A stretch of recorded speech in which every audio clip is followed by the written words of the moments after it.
క్రీస్తునందున్న ప్రియులకు ప్రేమతో వందనాలు తెలియజేస్తున్నాను. జూన్ నెల 30వ తేదీ 2025. ఈరోజు దేవుడు మనకు చేస్తున్న వాగ్దానం ఏమిటనగా, కీర్తన గ్రంథము 29వ కీర్తన 11వ చరణం. యెహోవా తన ప్రజలకు బలమును అనుగ్రహించును, యెహోవా తన ప్రజలకు సమాధానము కలుగజేసి వారిని ఆశీర్వదించును. ఆమేన్. నా ప్రియమైన సహోదరి సహోదరులారా, ఈ లోకములో జీవిస్తున్న ప్రతి మనిషి కూడా యెహోవా దేవుని చేత ఆదాము హవ్వల నుండి వచ్చిన సంతానమే. ఇది ఎవరు నమ్మినా నమ్మకపోయినా సత్యం. అయితే ఈ లోకంలో ఉన్న వారందరూ దేవుని పిల్లలైనప్పటికీ ఆ దేవుడు ఎవరని గ్రహించి పరిశీలించి ఆ దేవుని లెక్కలో మనం ఉన్నందున మనం యెహోవాను దేవునిగా కలిగి జీవిస్తూ ఉన్నాం.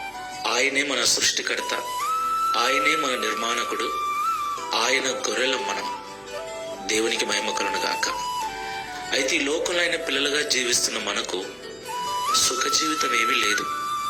ఏదో నింద, ఏదో మాట, ఏదో అవమానము, ఏదో ఒక ఇబ్బంది, ఏదో ఒక అనారోగ్య పరిస్థితి ఎప్పుడూ వెంటాడుతూనే ఉన్నాయి. వీటికి తోడుగా అపవాది ఎప్పుడు మనల్ని దేవునికి దూరం చేయాలి అని, మన చేత దేవునికి అవమానం కలిగించే క్రియలు చేపించాలని గర్జించు సింహము వలె వాడు తిరుగుతూ ఉన్నాడు. ఏది ఏమైనప్పటికీ ప్రియులారా, దేవుడు తన ప్రజలను ఎన్నడూ చేయి వదిలిపెట్టడు. బలహీనంగా ఉన్న వారిని ఆయన బలపరిచే దేవుడై ఉన్నాడు. తన ప్రజలకు బలమును అనుగ్రహించి తన ప్రజలకు సమాధానము కలగజేసి వారిని ఆశీర్వదించే దేవుడై ఉన్నాడని ఈ ఉదయకాల సమయంలో మనకు వాగ్దానం చేస్తున్నాడు.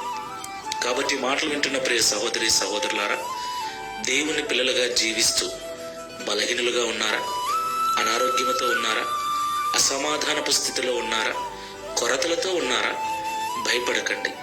నిరీక్షణతో ప్రార్థనాపూర్వకంగా ఆయన వైపు చూద్దాం. ఆయన మనల్ని బలపరిచి మనకు సమాధానం అనుగ్రహించి మనల్ని ఆశీర్వదించుటకు శక్తి గలవాడై ఉన్నాడు. ప్రార్థన చేసుకుందాం. బలవంతుడు వగు దేవా, నిత్యుడు వగు తండ్రి, సమాధానకర్తమైన యేసయ్య, పరిశుద్ధమైన మీ నామమునకు స్తోత్రములు చెల్లిస్తున్నాం. ప్రియ తండ్రి, ఈ లోకములో జీవిస్తున్న మమ్మలను మీరు గుర్తిరిగి ఏర్పరచుకొని మేము నిన్ను దేవునిగా నమ్మునట్లుగా మా మనోనేత్రములు తెరచి ఈరోజు మాకు దేవుడుగా ఉన్నందుకు స్తోత్రాలు. అయితే నిన్ను నమ్మి జీవిస్తున్న మేము ఈ లోకంలో అనేక బాధలు, వేదనలు పడుతూ ఉన్నాం. అయినప్పటికీ విశ్వాసమందు సన్నగిల్లక, నిన్ను ఆరాధించుటలో వెనుక తీయక, ప్రార్థనాపూర్వకంగా ముందుకు వెళ్ళినట్లయితే మీరు మమ్మల్ని బలపరచువారు, మాకు సమాధానం అనుగ్రహించువారు, మమ్మల్ని ఆశీర్వదించువారై ఉన్నారని మాతో మాట్లాడారు. ఈ ప్రార్థనలో ఏకీభవిస్తున్న మమ్మల్ని అందరినీ జ్ఞాపకం చేసుకుని మా స్థితిగతులు మార్చి నీ మహిమ కొరకు మమ్మల్ని ఆశీర్వదించి ఈ వాగ్దానమును మా అందరి జీవితంలో నెరవేర్చుమని, ఈ మాసమంతా కాపాడిన మీరు రాబో మాసంలో కూడా నీ కృప చూపి నడిపించుమని యేసు నామములో ప్రార్థిస్తున్నాము తండ్రి.